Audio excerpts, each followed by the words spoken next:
Hello दोस्तों, financial learning के YouTube channel पर आपका स्वागत है। आज मैं आपको एक fundamental strong small cap company Hathway cables and Datacom limited के बारे में बताने जा रहा हूँ। इस कंपनी को डिस्कस करने का मेन रीज़न सबसे पहला ये है कि कंपनी के प्रमोटर्स जो कि रिनाउंड प्रमोटर्स हैं, रिलायंस जियो ग्रुप की कंपनी है। दूसरा कंपनी के फाइनेंशियल्स बहुत ही अच्छे हैं, कंपनी का बिज़नेस सेगमेंट बहुत इंप्रूविंग है।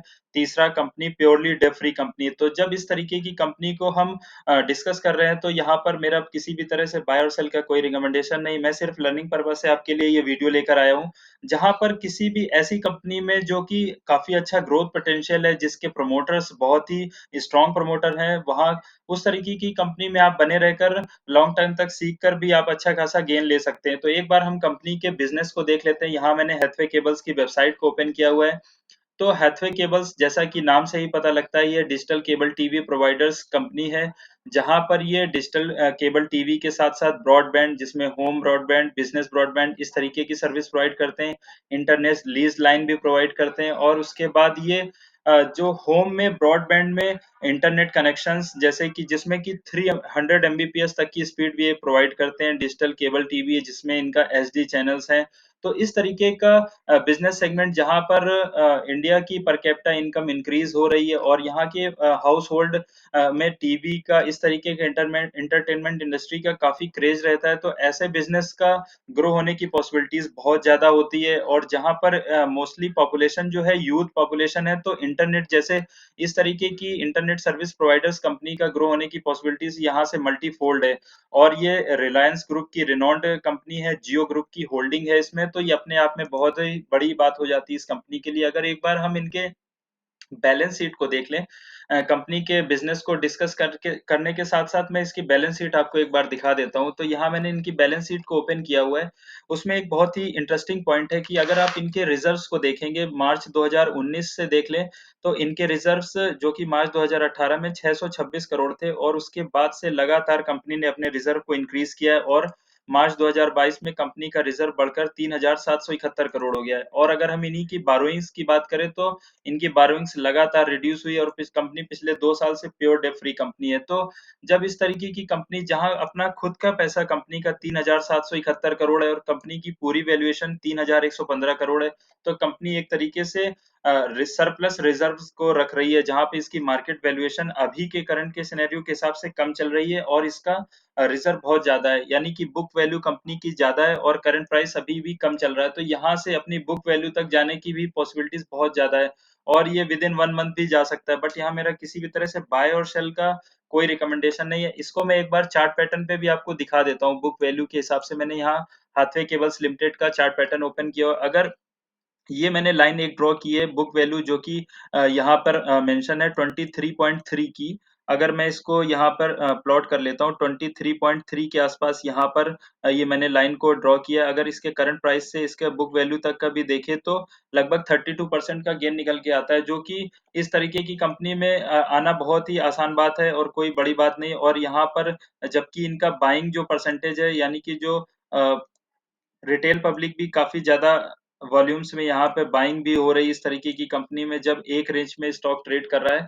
तो एक बार हम इनका ज़रा बिज़नेस पे देख लेते हैं कि कंपनी का जो हाइलाइट पॉइंट्स हैं वो क्या कह रहे हैं। तो रिलायंस इंडस्ट्री ने सब्सिडरी रिलायंस जियो ने रिलायंस इंडस्ट्री की सब्सिडरी कंपनी रिलायंस जियो ने इस कंपनी को एक्वायर किया था। इसमें 72% स्टेक ओन किया था 4100 करोड़ में और एक्विजिशन कर लिया था हाथवे केबल्स के रूप में। ये रिलायंस इंडस्ट्री का सेकंड लार्जेस्ट जो इन्वेस्टमेंट है एक तरीके से, जहाँ पर इन्होंने 4100 करोड़ में इस कंपनी को बाय कर लिया था और कंपनी अभी भी अपने जो एक्वायर प्राइस था उससे अभी भी कम प्राइस पे ट्रेड कर रही है। तो अपने आप में ये बहुत ही अच्छा ऊपर जाने के लिए एक संकेत होता है किसी भी स्ट्रॉन्ग प्रोमोटर्स वाली कंपनी में। और ये leading cable TV broadband providers है, जिसमें इनके पास लगभग 5.5 मिलियंस होम पासेस हैं। इस तरीके का सब्सक्राइबर बेस भी इंक्रीज़ हुआ है। केबल टीवी में से यहाँ से इनका 64.5% रेवेन्यू आता है। अगर हम इनके ब्रॉडबैंड सर्विस की बात कर लें तो 35% रेवेन्यू यहाँ से आता है। पैन इंडिया इनकी प्रेज़ेंस है और जिस तरीके से रिलायंस जियो फाइबर का बिज़नेस लगातार अभी अभी मोस्टली नेबरहुड में लार्ज सिटीज़ में इंक्रीज़ होता जा रहा है। तो हाथवे केबल्स का यहाँ से ये एक तरीके से रिलायंस जियो के लिए ही काम करते हैं ये। तो अगर एक बार इनके प्रमोटर्स पे हम देख लें, तो जो इनके मेन प्रोमोटर्स जिनके पास 75% की होल्डिंग्स है, उसमें जियो कंटेंट डिस्ट्रीब्यूशन के पास 31% है, जियो इंटरनेट डिस्ट्रीब्यूशन के पास 12.46 है, जियो केबल के पास 9.3% है। ये सब अनलिस्टेड ही कंपनीज हैं जो अभी मार्केट में, रिलायंस जियो एज सच आईपीओ के रूप में लिस्टेड कंपनी नहीं है, बट ये एक तरीके से स्ट्रॉन्ग प्रोमोटर्स के रूप में वैल्यू अनलॉकिंग वाली कंपनी है, और अपने आप में इसमें जो हाथवे केबल्स में इन्होंने अपनी होल्डिंग्स को स्ट्रांगली बना के रखा हुआ है। अगर एक बार हम इनके एफआईआईज की बात कर लें कि एफआईआईज कितना है, तो 6.87% एफआईआईज ने, और एफआईआईज ने पिछले 3-4 क्वार्टर्स में अपनी होल्डिंग्स को लगातार इंक्रीज किया। अगर एफआईआईज में हम देख लें तो गवर्नमेंट पेंशन फंड ग्लोबल और गवर्नमेंट ऑफ सिंगापुर की होल्डिंग है, और इन्होंने अपनी होल्डिंग को इंक्रीज भी किया है। अगर हम डीआईएस की बात कर ले तो डीआईआईस ने अपने माल को थोड़ा-सा यहाँ से सेल किया है, बट उसका फ़ायदा रिटेल पब्लिक ने उठाया, और रिटेल पब्लिक ने यहाँ से 15.66% की होल्डिंग है रिटेल पब्लिक की।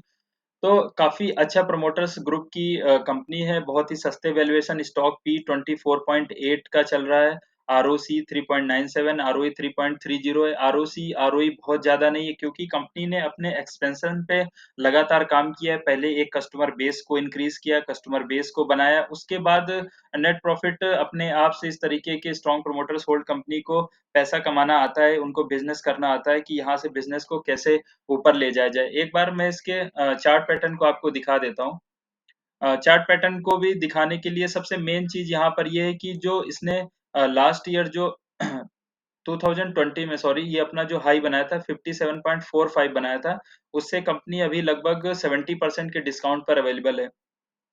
और यहाँ पे जो मल्टीपल टाइम इसका रेजिस्टेंस था, कंपनी अभी भी करंट मार्केट प्राइस भी उसी रेजिस्टेंस पे ही चल रहा है, जो अभी एक तरीके से सपोर्ट का काम कर रहा है। इससे बहुत ज्यादा नीचे प्राइस नहीं जा रहा है यहाँ से, और यहाँ पे काफी अच्छे ह्यूज वॉल्यूम के साथ बाइंग भी हुई है, और ऊपर जाना भी शुरू किया है। जिस हिसाब से मार्केट में थोड़ा सा प्रेशर चल रहा है ग्लोबल प्रेशर की वजह से, तो अभी थोड़ा सा ये नीचे आया है, बट ये काफी दिन तक नीचे नहीं रहेगा, और इस तरीके की कंपनी का ऊपर जाने की पॉसिबिलिटीज है। अगर हम इनका जो 2020 में इन्होंने हाई बनाया था, उस तक भी अगर कंपनी की होल्डिंग को रख ले, तो यहाँ से 224%, यानी कि 2 गुने से ज़्यादा का गेन अभी भी यहाँ से पॉसिबल है। और इस तरीके की कंपनी का क्योंकि प्रमोटर्स अच्छा है, बैलेंस शीट भी बहुत ही अच्छी हो रही है। बैलेंस शीट में रिजल्ट्स आपने देख लिए कि कंपनी के रिजल्ट्स लगातार बढ़ रहे हैं, कंपनी प्योर डेब्ट फ्री है, ये अपने आप में एक बहुत स्ट्रॉन्ग सिग्नल होता है। अगर हम इनके प्रॉफिट लॉस स्टेटमेंट की एक बार बात कर लें, तो जो पहले कंपनी का नेट प्रॉफिट, जब तक रिलायंस ने इसको एक्वायर नहीं किया था 19 में, उससे पहले तक कंपनी का net profit as such minus में आ रहा था। बट उसके बाद से, जब से रिलायंस ने इसमें promoters, main promoter Reliance group बन गया, उसके बाद से कंपनी ने लगातार अपने जो नेट प्रॉफिट को इंक्रीज किया है, और रिजर्व भी लगातार इंक्रीज हुआ है। कंपनी की बारोइंग नील हो चुकी है। तो इस तरीके की कंपनी का बिजनेस एक्सपेंशन यहाँ से बहुत ज्यादा है। कंपनी एक स्मॉल कैप कंपनी, तो इसमें थोड़ा वोलेटिलिटी का इशू रहता है कि वोलेटिल ज्यादा रहता है, वोलेटाइल इस तरीके की स्मॉल कैप। बट अभी तक चूंकि small cap companies, mid cap companies ने अभी एज सच मूवमेंट नहीं दिखाया, मार्केट के हिसाब से चलना नहीं शुरू किया, उनमें सबसे ज्यादा करेक्शन हुआ था, तो यहाँ से उनके ऊपर जाने की पॉसिबिलिटीज बहुत ज्यादा है। तो इस तरीके की कंपनी में जहाँ पर काफी अच्छा ह्यूज ग्रोथ पोटेंशियल है, कंपनी के प्रमोटर्स स्ट्रांग है, pure debt free company, company का रिजर्व बहुत ज्यादा है, बिजनेस कैपेसिटी लगातार इंक्रीज हो रही है।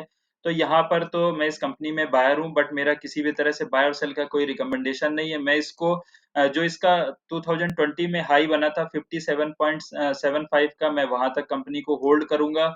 इसमें मैंने बहुत ज्यादा पैसा नहीं इन्वेस्ट किया है, बट लर्निंग पर्पज से मैं इस तरीके की कंपनी आपके लिए लेकर आता रहूँगा, और आप इसको एक एज़ अ पेनी स्टॉक के रूप में ही अगर सीखना चाहें, तो थोड़ा-सा स्टॉक लेके सीख भी सकते हैं, बट मेरा किसी भी तरह से बाय और सेल का कोई रिकमेंडेशन नहीं है। आप अपने हिसाब से ट्रेड ले सकते हैं, बट अगर आपको मेरा कंटेंट अच्छा लगा हो, तो प्लीज़ मेरे चैनल को लाइक करें, सब्सक्राइब करें, और इस तरीके से अगर आपको कोई और क्वेरी हो, तो मेरे चैनल पे कमेंट कर सकते हैं। Thank you.